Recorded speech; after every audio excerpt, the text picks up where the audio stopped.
everything. As we say in Bisaya, kay taga-Cebu, kumain gabi kaninyong tanan. Are you guys enjoying? Yes! I'm just really happy and grateful to be here. Sobrang nakakatuwa lang talaga.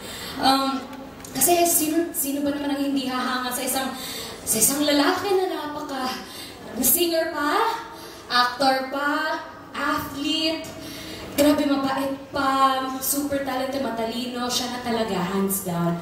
Diba, Tito Marv? Let's do this, Tito Marv.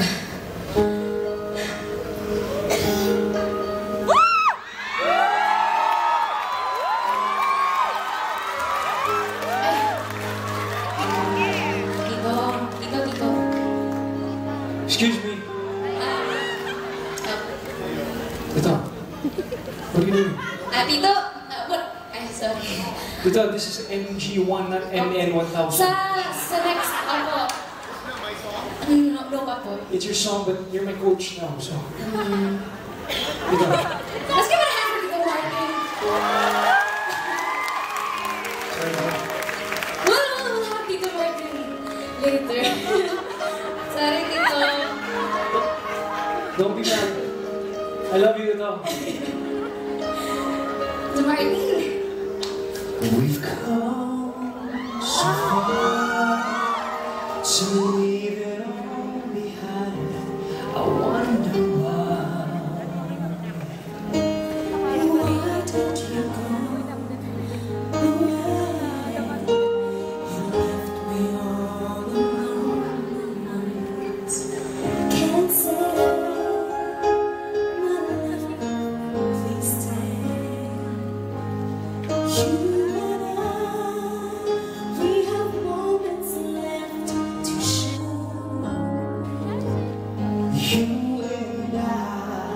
we can make it anything. You and I, we belong in each other's arms. There can be no other love.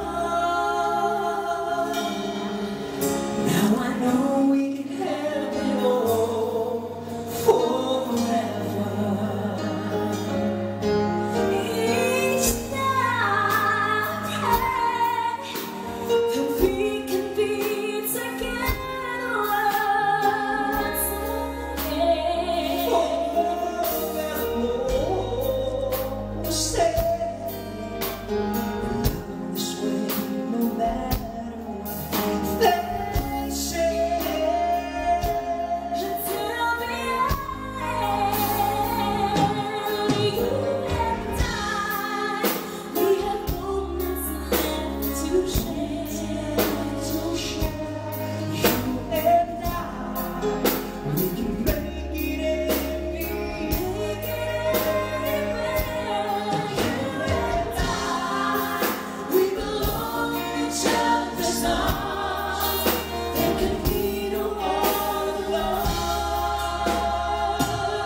proud. Actually, kanina pa po ako backstage. Sobra po akong nag-praise kay Kuya Mateo. Sobra nakakatuwa po how hands-on he is, how passionate he is for all of this. He's very hands-on. And of course, welcome to the Star Music family. We're very happy and excited to hear your album. Aren't we, guys? And kakahapon nga napanood, kasi I was in Cebu naman. I had a mall show to promote my album. And napanood ko yung music video mo. Grabe lang din how you promoted Cebu. Sobrang as a Cebuana, sobrang nakakatuwa. Thank you. You know, can I tell you guys something? I'm gonna tell you something. When I did the audition for the girl, I wanted Morissette to be the girl. Tapos sabi niya yung mama niya, sabi niya, Pudong, nabuha ka na i-bedsing dito. Grabe, Sabi niya, may bedsing doon si Morissette. Sabi, wala naman yung bedsing dati. Kasalanan yung direct na yung bedsing. Hello, sir. Pero grabe, ang ganda-ganda. If you guys haven't seen it, watch it talaga. I recommend it. Ipapadama na lang. It's produced by a really cool guy. His name's Kid Wolf. He's somewhere here. Yeah, he's here. Yeah, Kid Wolf. Kid Wolf, where are we? Where are you, bro? Yeah, Kid Up Wolf. What's here. up? There. He's there. Yeah, amazing. And written by this man called Kio. And another guy, Kiko Salazar. My nuts. Kuya Kicks. Yeah. Amazing. There was also a song we did in that album, and I only had one person that did a duet with me in the album. Ay, grabe guys. And when I found out she was gonna do a duet, Ay, it was all because of Kuya Georgie Dinko.